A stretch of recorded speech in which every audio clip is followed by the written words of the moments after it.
네, 우리 교재 5단원 집합 펴주시고, 우리 집합을 이제부터 시작할 건데, 우리 지금 선생님이 저번에도 얘기했던 공통수학 2의 1번 파트가, 그죠? 이제 평면좌표 단원부터 해가지고 도형의 이동까지, 그죠?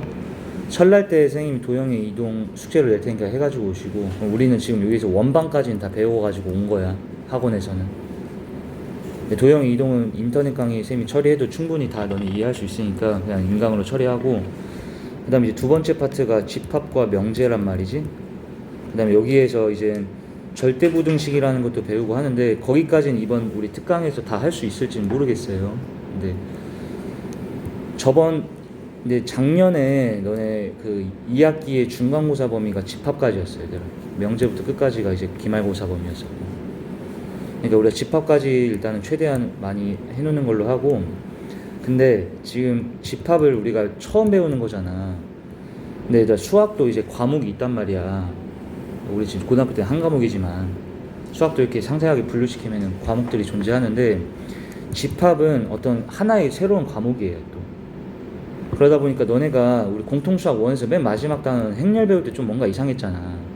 왜 이상했어, 이거? 어떤 두 행렬 곱했을 때 영행렬이라 해서 A 행렬이 영행렬이거나 B 행렬이 영행렬이거나 이거 안 먹힌다 했지, 이런 거. 요런 상식적인 얘기가 대수라고 하는 게 이제 너네가 배웠던 방정식, 부등식 이런 거야. 그러니까 이 과목이 이런 식으로 이렇게 있거든? 벡터도 있고 막 이런 식으로 있어요.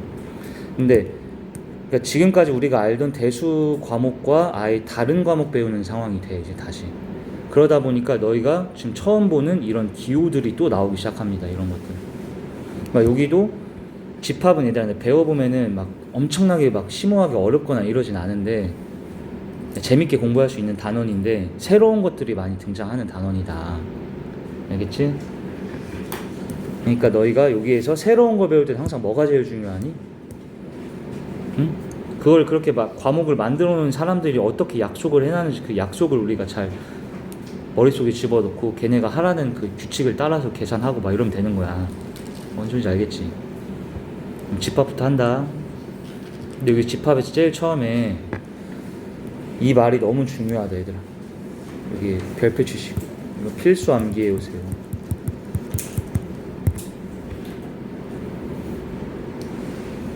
일단 집합이 뭐야? 너네가 그 알고 있는 집합이란 단어가 뭔 느낌인지는 대충 어떤 모인다라는 느낌이지. 모임이야, 모임. 쉽게 말하면 모임. 알겠지? 근데 여기 중요한 말이 객관적 조건에 의하여 구별할 수 있다라는 거에 다 체크해 두세요. 모였다 하면 다 집합이냐? 그런 건 아니에요. 주관적인 조건에 의하여 구별되는 거는 집합이라고 우리가 약속을 안 해놨어. 객관적이어야 돼. 그게 무슨 말이야? 예를 들어볼게. 봐봐. 예쁜 꽃들의 모임이라고 한 거야, 선생님이. 예쁜 꽃들의 모임. 응?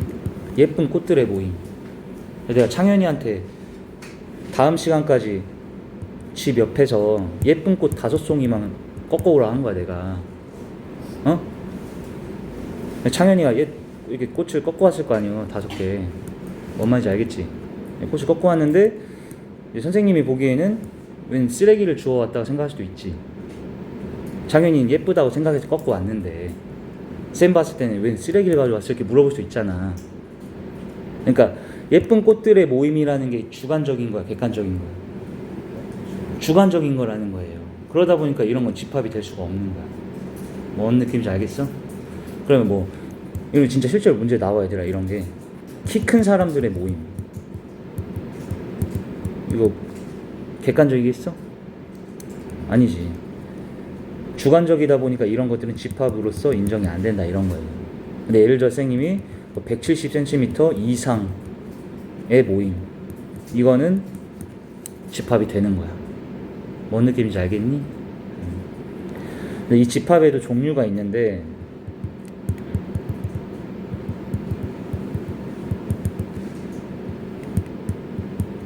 유한집합이라는 거,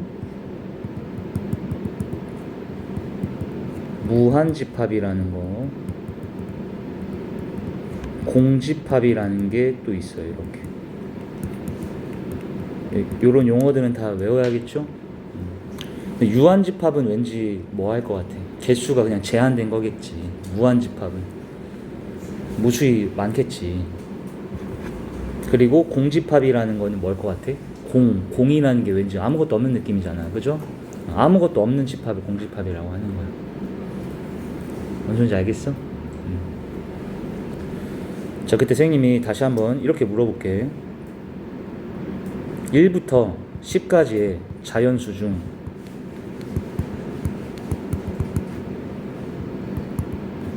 짝수의 모임,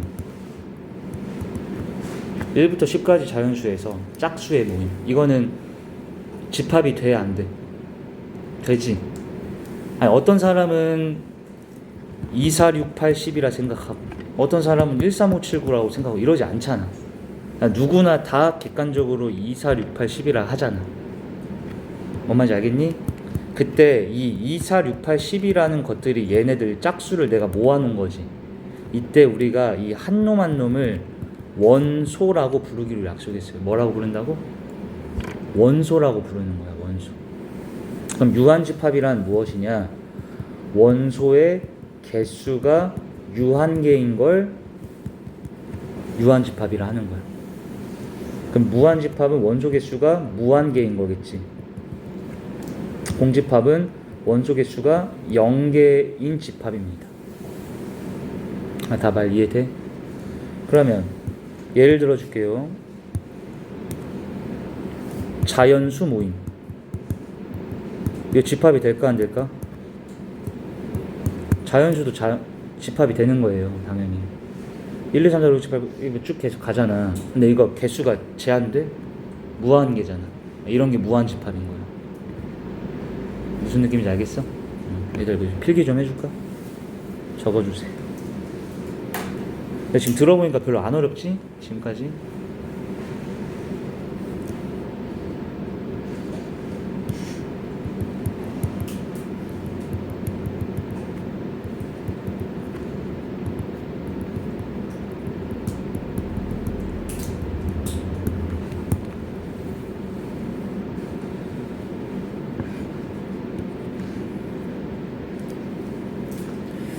자, 다 적었나? 적으면서 우리 원소가 뭔지 알겠죠? 걔네들 그 집합을 이루고 있는 구성 하나하나를 이제 원소라고 하는 거야. 그다음에 원소 개수가 유한개인 걸 유한집합, 무한이 많으면 무한집합, 없으면 공집합이다.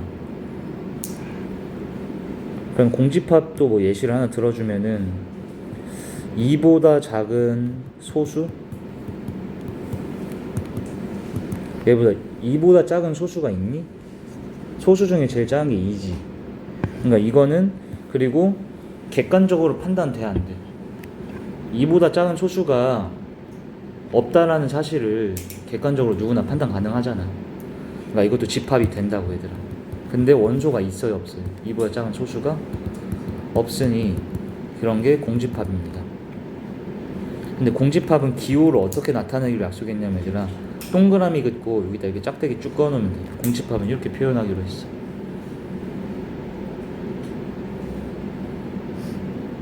그리고 이 집합의 쌤이 아까 얘들아 이 짝수 모임 할 때 2, 4, 6, 8, 10 찾았잖아. 얘네들을 그냥 이렇게 2, 4, 6, 8, 10을 따로 이렇게 떨궈 놓지 않고 이 중괄호로 이렇게 얘네들을 묶어 놓는 느낌으로, 이게 이제 얘 집합을 표현하는 방법이야. 중괄호 쳐놓고.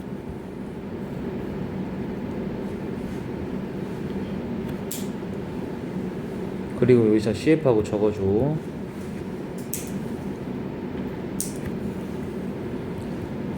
원소의 개수를 기호로 표현하는 방법이 있어요. 기호로. 어떻게 표현하냐면 원소 개수는 n 이렇게 써놓고 괄호 치고 여기다가 너희가 원하는 집합을 넣어놓으면 돼. 이렇게. 그러면 얘는 이 집합, 쌤이 하트라고 할게 얘들아. 하트 집합의 원소 개수를 구해라 라는 뜻이야.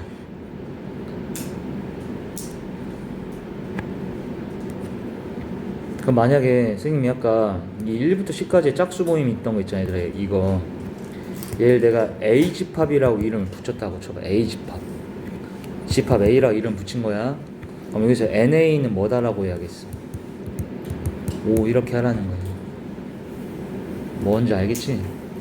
그러니까 그 집합을 저 괄호 안에 넣어놓고 N 이렇게 처리해버리면 그 집합의 원소 개수 세라 이 뜻이 되는 거고. 그럼 이건 뭘 것 같아? 이 집합, 이 괄호 안에 공집합 들어갔지. 공집합의 원소 개수 얘기하라는 거잖아. 몇 개야?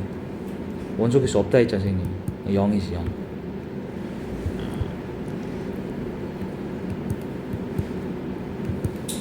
근데 이때 주의사항 하나 알려줄게.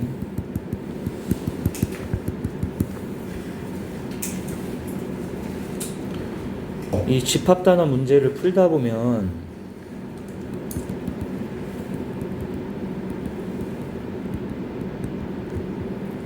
개수를 물어보는 문제가 유형이 2개가 나와, 얘들아. 명심하세요. 개수를 구하라라는 어떤 문제 유형이 2가지야, 집합 단원에서. 그럼 첫 번째가 뭘 물어보냐면은 원소 개수가 뭐냐,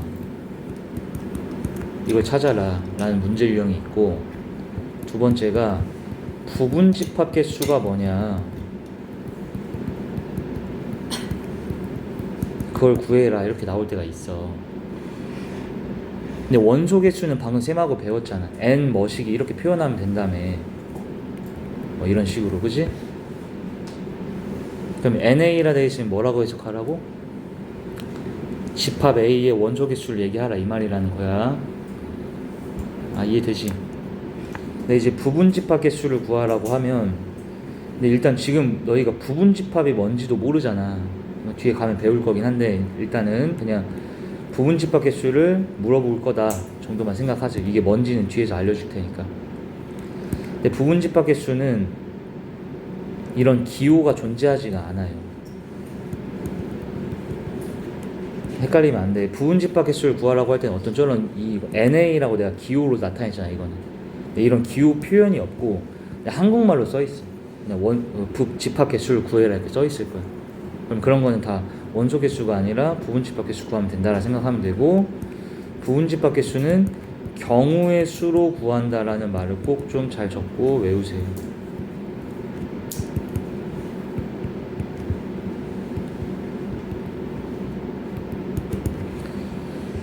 근데 이 부분 집합 개수 구하는 거에 대해서는 뒷장 가서 내가 자세하게 알려줄 거예요.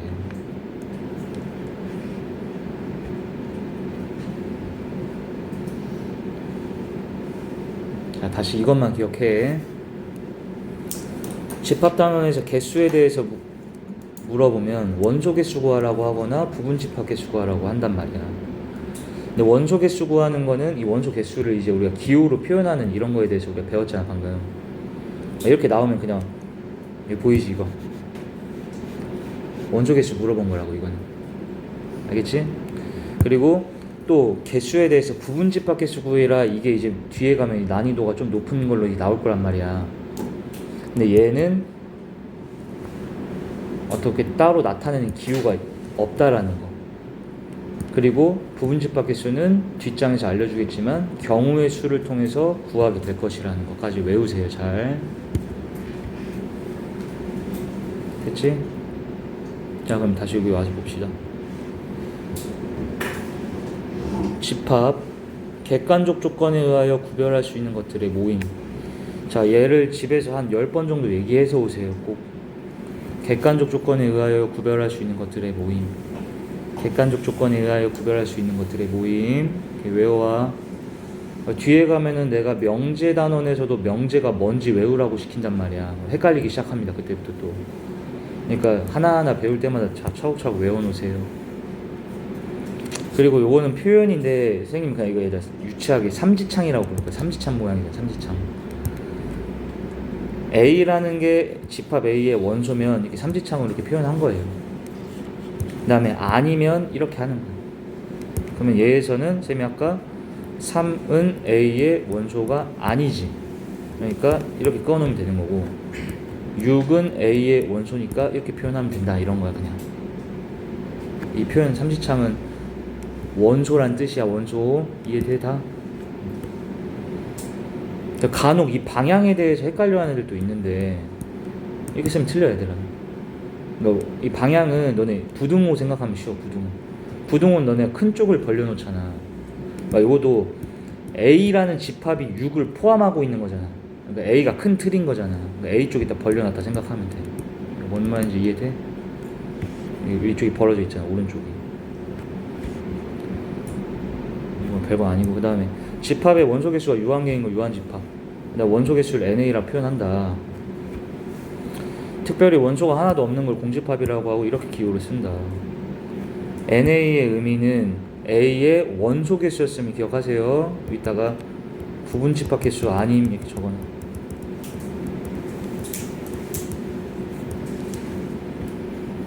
NA는 분명 얘기하는데 원소 개수라고 얘기했습니다.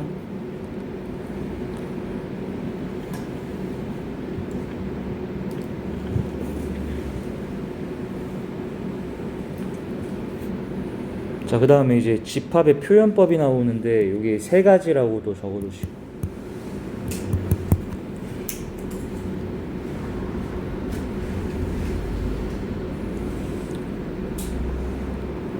자, 우리 집합의 표현 얘들아 세 가지가 있는데 첫 번째가 원소나열법이고요. 원소나열법은 쌤이 아까 얘기했더니 중괄호를 치고 그 안에 그 원소를 진짜 말 그대로 나열을 한다는 거야. 하나 나열하는 거야. 그리고 여기 얘들아 이 쉼표로 끊겨 있는 거에 다 슬래시 좀 꺼놔. 이렇게 이 쉼표 자체가 원소를 구분시켜주는 장치라 생각하면 돼. 쉼표가. 자, 이런 것도 내가 괜히 얘기하는 게 아니에요. 나중에 헷갈리는 게 등장해서 그래. 쉼표가 원소 하나하나를 구분해주는 어떤 기준이다 생각하면 돼. 쉼표 잘 봐야 돼. 쉼표. 그래서 원소 나열법은 뭐 딱히 설명할 게 없어. 이 중괄호 안에 그냥 진짜 원소를 다 나열했다. 조건 제시법 별표 치시고. 조건 제시법은 똑같이 중괄호를 치긴 치는데 여기 얘들아 이 막대기 하나 이렇게 있을 거야. 근데 이걸 우리가 바라고 있습니다. 바. 우리 복소수에서 바 이거 똑같은 거야. 바. 알겠지? 바라고 읽는 게 똑같다는 거야. 그때 이 바 기준에 왼쪽에 원소를 씁니다. 여기다가 적어주세요.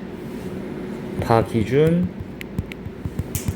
왼쪽에 원소를 써놓게 되고 바 기준 오른쪽에는 뭘 적냐면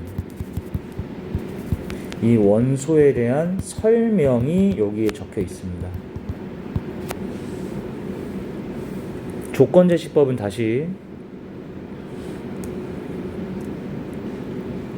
바를 딱 찾으셔야 돼. 바. 이 짝대기를 찾고 걔 기준에 왼쪽에 원소를 쓰고 오른쪽에 그 원소에 대한 설명이 써 있을 거야. 여기 한번 볼까? A집합 뭐라 써 있어? 여기 같이 읽어봐. 읽을 때 이렇게 읽는 거야. X 내가 이거 뭐라 읽으라 했어? 바라 읽으라 했지. 그럼 X바 X는 이런 식으로 읽기 시작하면 돼. X바 X는 0보다 크고 10보다 작은 수다. 일단 첫 번째 질문, 이거 얘들아 집합이라고 인정이 돼 안 돼? 집합이라고 인정이 돼 안 돼를 묻는 순간에 그냥 뭐 찍는 게 아니라 이게 객관적으로 구별이 되나 생각해보라는 거야. 알겠지?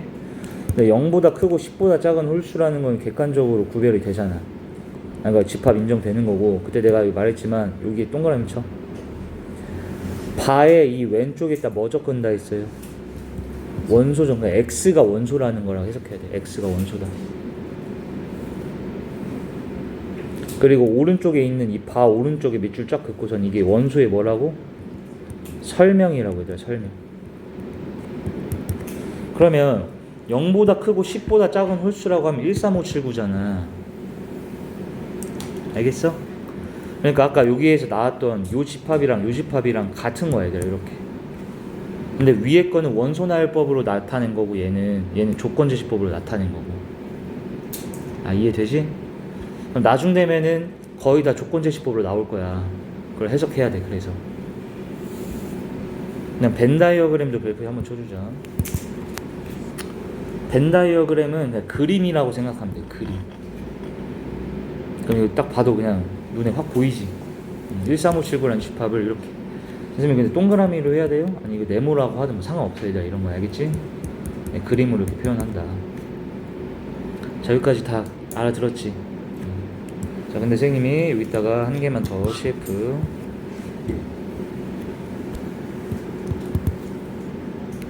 이건 B라고 할게요. 집합 B. A는 아까 썼으니까.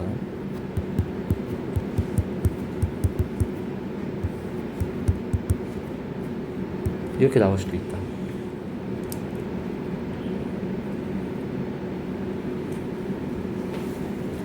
자, 이거는 조건제시법이지.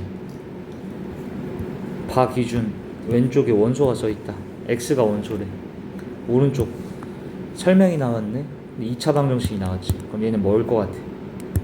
얘의 근이라 생각을 그냥 하자. 그러면 마이라고 5가 될 거고, 그거를 이렇게 표현한 건 원소나열법으로 표현한 거고. 자, 괜찮아? 적으시고.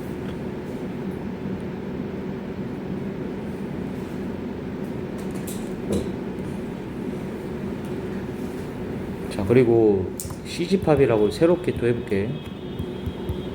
자, 요렇게 나올 때도 있어. 너희가 그럼 좀 낯설겠지만 이렇게.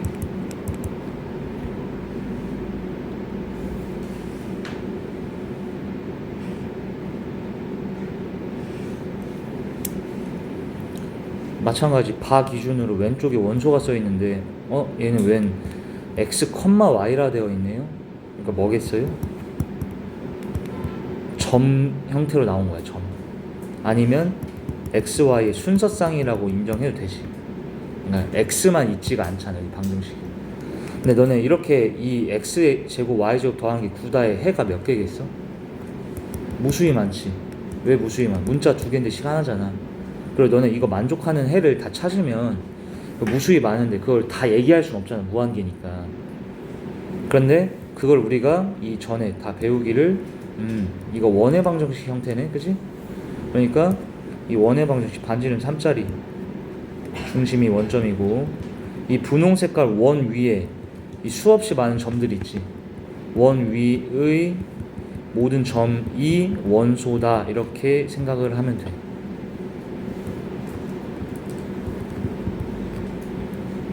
뭔 말인지 알겠니? 그러면 우리의 C집합은 무한집합이 되는 거겠지. 원소가 무한계잖아. 저 원 위에 점 무한계 많은 거 알죠? 그러니까 요런 표현도 지금 뭔가 낯설어 보이지만 별건 아니다. 바 기준 왼쪽이 원소, 오른쪽은 그에 대한 설명. 네, 이렇게 방정식이 나오면 이 방정식의 해를 찾아서 그거를 우리가 원소라고 인정하면 되고,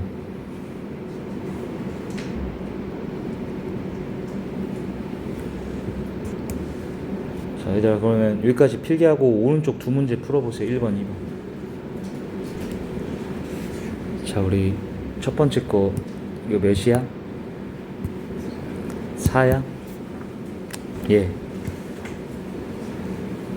1, 2, 4 이렇게 3개 있잖아.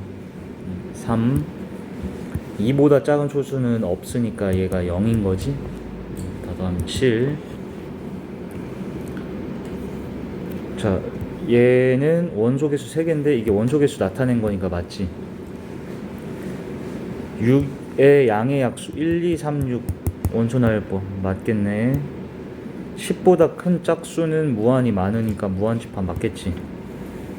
4랑 5 사이에 이거 지금 등호가 없다 보니까 4랑 5 사이 안에 있는 건 자연수는 없으니까, 그죠? 공집합 맞고. 이거는 분명히 쌤이 n 뭐 이렇게 돼 있으면 얘의 원소 개수라 읽으라 했잖아. 얘 원소 3개 있네. 얘는 2개 있지. 그러니까 빼면은 1개라고 해야지. 1개. 5번이 틀렸지? 다음 장.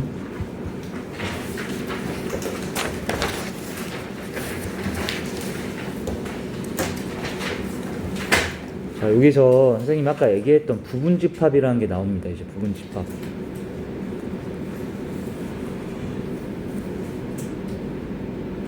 자, 부분집합이라는 게 뭔지 설명을 할 건데, 봐봐. 예를 들어서 A집합에 1, 2, 3이 있대. 잘 들어봐. 1, 2, 3이 있대. 그러면 우리가 이제 이렇게 표현하기로 했잖아. 1은 A의 원소다. 이렇게 표현 가능하지? 2도 A의 원소다. 3도 A의 원소다. 이렇게 되는 거죠.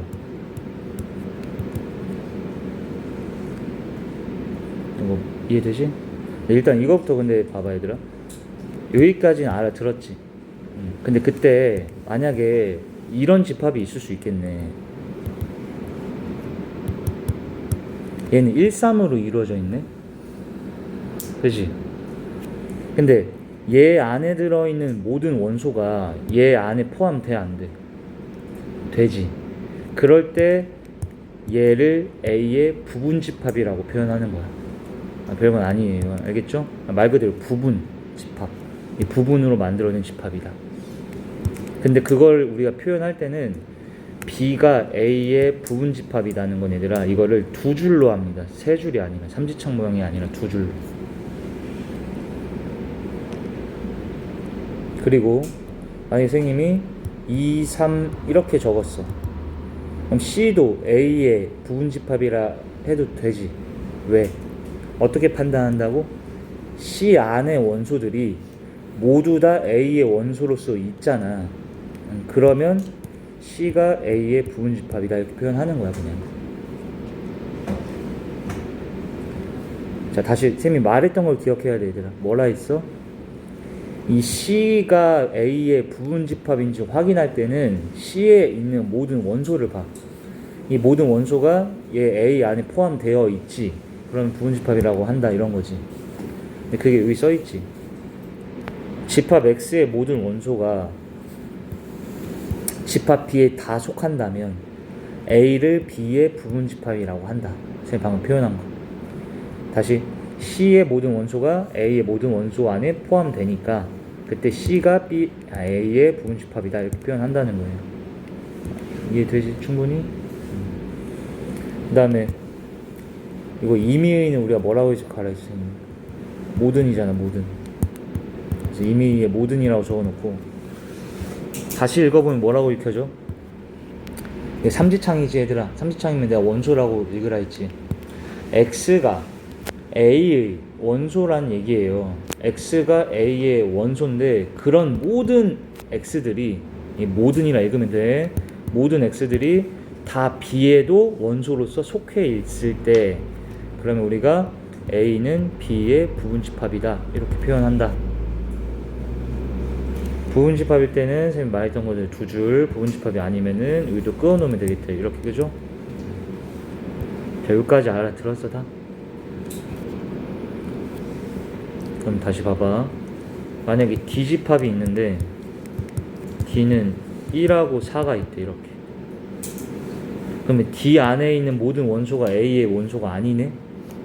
그러니까 이때는 D는 A의 부분집합이라고 하면 안 되는 거야.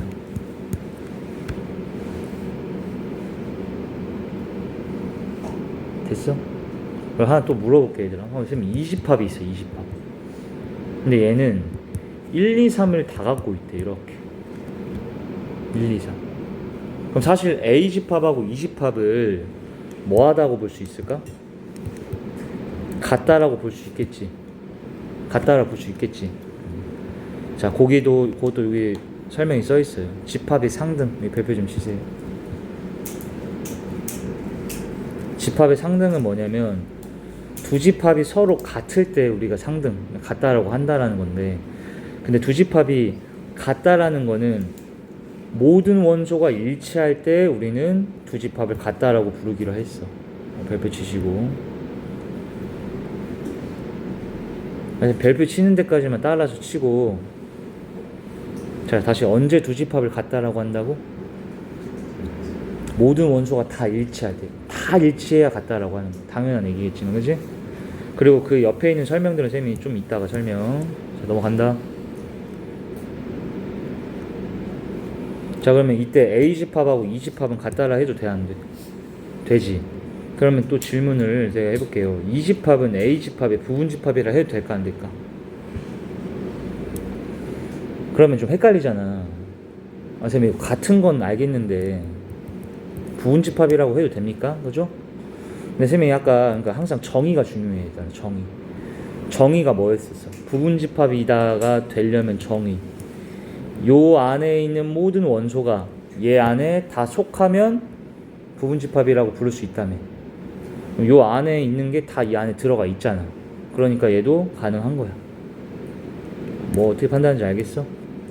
여기 써 있잖아. A 안에 있는 임의의, 그러니까 모든 원소가 다 여기 속해 있다면 부분집합이라고 인정된다며. 그러면 앞으로 우리는 여기에서 엄청난 중요한 사실이 모든 집합은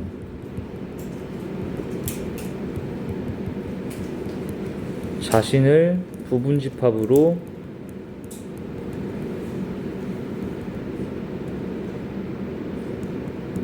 갖는다가 성립이 됩니다.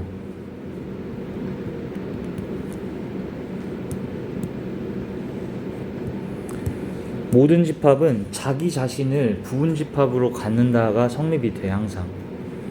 그러니까 A집합이 있으면 A집합은 자기 자신 자체를 부분집합이라 갖는다라고 해도 된다고, 얘들아. B집합도 마찬가지겠고, 뭐 다 된다 이 말이에요. 모든 집합은 자신을 부분집합으로 갖는다. 그치? 그리고 또 뭐도 중요하냐? 자신만을 부분집합으로 갖는 것도 당연히 성립이 되지만 공집합도 부분집합으로 갖는다는 사실이 그냥 우리가 인정을 하면 돼. 그러니까 A집합이 공집합을 부분집합으로 갖는다, 이런 거 다 성립된다는 거예요. B도 마찬가지. 그러니까 어떤 집합이든 자기 자신도 그리고 공집합도 무조건 부분집합으로 갖는다라는 뜻이에요.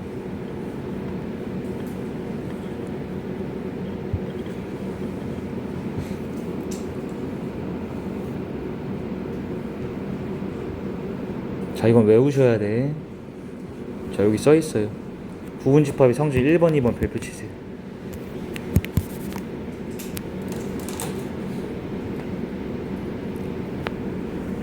자, 1번부터 읽자. 임의에 다시 동그라미 치고 모든이라고 바꿔주세요. 모든 집합 A에 대하여 A가 A를 부분집합으로 갖는다, 이렇게 써있지. 이게 내가 아까 얘기했다. 모든 집합은 자기 자신 자체를 부분집합으로 항상 갖는다. 이거는 항상 맞는 말이야. 이게 참이야, 참. 이 말 자체가. 그리고 모든 어떤 집합이든 간에 공집합 또한 부분집합으로 갖는다, 내가 성립된다 했잖아. 써있지. 그 다음에 A가 U의 부분집합이 되어 있네. 근데 선생님 U가 뭐예요? U는 또 동그라미 쳐서 뭐라 적냐면 얘들아 전체 집합이라고 적으면.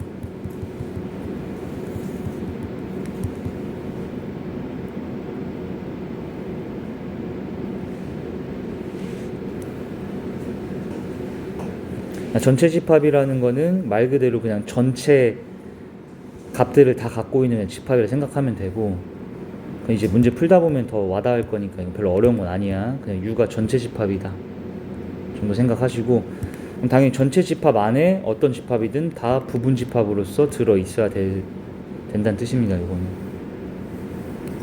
자, 그 다음에 3번도 별표 조그맣게 좀 쳐놓자. 여기 뭐라 써 있어? A가 B의 부분집합이래. 그 말이 무슨 뜻이라 했어? A 안에 있는 모든 원소는 B 안에 다 속해 있어야 된다, 이 말이잖아. 근데 B가 이번엔 또 C의 부분집합이래. 그러니까 왠지 당연히 느낌적으로 A는 C의 부분집합이라 해도 되겠지, 얘들아. 이거 어떤 느낌이야, 이게? A가 예를 들어서 1, 2가 있어. B가 1, 2, 3이 있는 거야.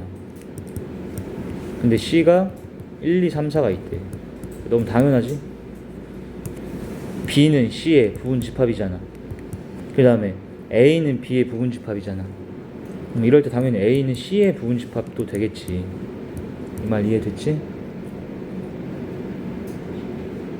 다 알겠어? 자, 근데 그 다음에 아까 내가 집합의 상등이라는 건 두 집합이 뭐 한다라고? 같다라는 걸 집합의 상등이라고 하는 건데, 자, 같다라고 표현하면 당연히 등으로 표현하면 너네가 누가 봐도 같다라는 뜻인 거잖아. 근데 그것보다 중요한 표현이 요거예요. 이거 별표 치세요.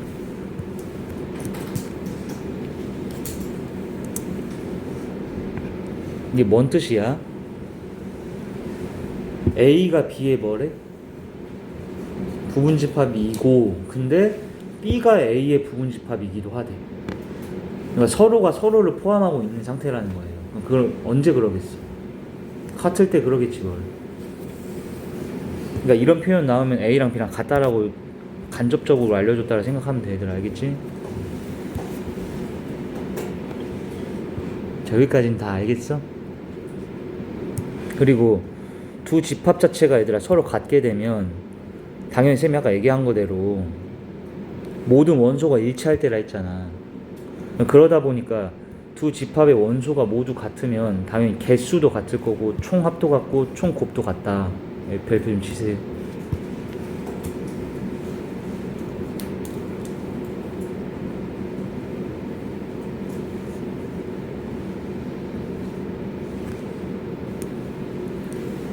자, 오늘 여기까지만 쌤이 설명을 할 건데 잘 봐봐.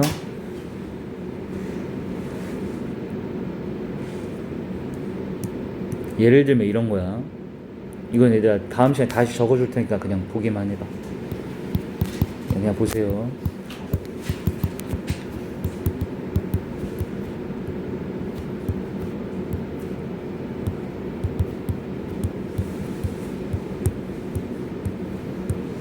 이렇게 나왔어.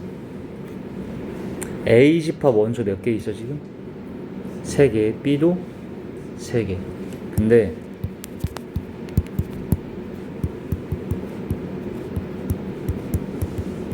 이렇게 나온 거야. 무슨 뜻이라고? A가 B의 부분집합인데 B도 A의 부분집합이래. 해석해야지. A, B가 뭐 한다? 알겠어? 같대. 그때 A, B가 뭐냐? 이렇게 찾으라는 거야. 이제 머리를 쓰기 시작해야 돼요. 여기서부터 다시 알겠죠?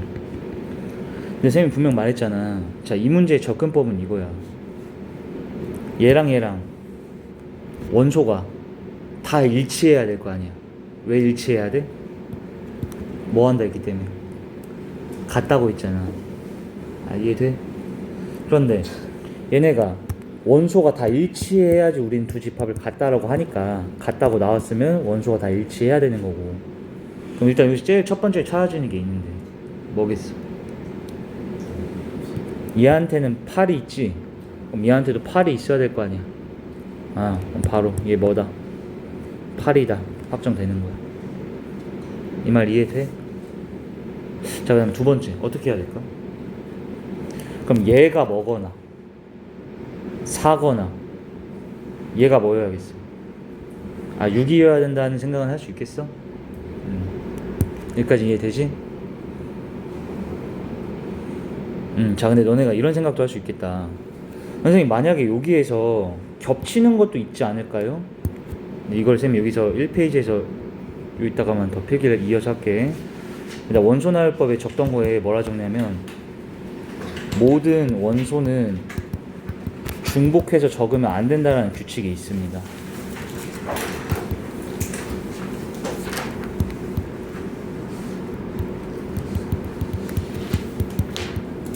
그러니까 원소나열법으로 너희가 쓸 때 절대 그 중복해서 적으면 안 돼. 그것도 좀 기억 좀 해놔.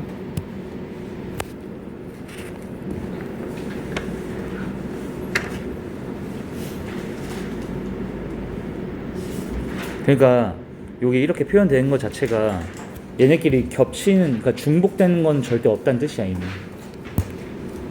그럼 다시 봐봐. 얘가 이제 8, 4, 6이니까 얘도 8, 4, 6으로 이루어져 있다 이 말이잖아. 그럼 경우가 이게 4고 이게 6이거나 이게 6이고 이게 4거나 이렇게 되는 거지. 그럼 두 가지의 경우를 다 따져야 되잖아. 근데 쌤이 좀 더 빨리 하는 걸 보여주면 뭐냐면 어차피 얘네가 다 846으로 이루어져 있고 얘도 846으로 이루어져 있다며. 그러면 얘네 다 더하면은 18대? 그럼 얘네 다 더해도 몇 대 하겠어? 똑같아야 될 거 아니야. 그 말이 이 말이야. 봐봐. 그냥 너네가 모든 원소가 일치한다만 생각하고 끝내지 말고 일치하기 때문에 모든 원소의 개수도 같아야 되고 총합도 같아야 되고 총곱도 같다라는 사실까지 기억을 하면 총합이 같다며. 그럼 여기서 바로 얘가 4거나 얘가 6, 얘가 6, 얘가 4 이런 경우를 다 따지지 않고도 이거 다 더하면 18 되면 되잖아. 다 더하면 근데 삐삐 사라지지. 그래서 5A 더하기 8이 18이다가 바로 되면은 A가 2다라고 바로 구해지는 거야. 이렇게 뭐 하는지 알겠어? 근데 A가 2면 아까 A, B가 8이라며. A가 2면 B는 4잖아. 그래서 이거 2, 2에 4 이렇게 어떻게 찾을지 알겠지? 이제 이거는 내가 다음 시간에 다시 적어줄 테니까 너네가 오늘 개념 정리 요까지만 잘 해와. 어떤 두 집합이 같으면 모든 원소가 다 같다라는 거 당연히 기억하고, 그러다 보니 원소의 개수 같고 총합 같고 총곱 같아야 된다.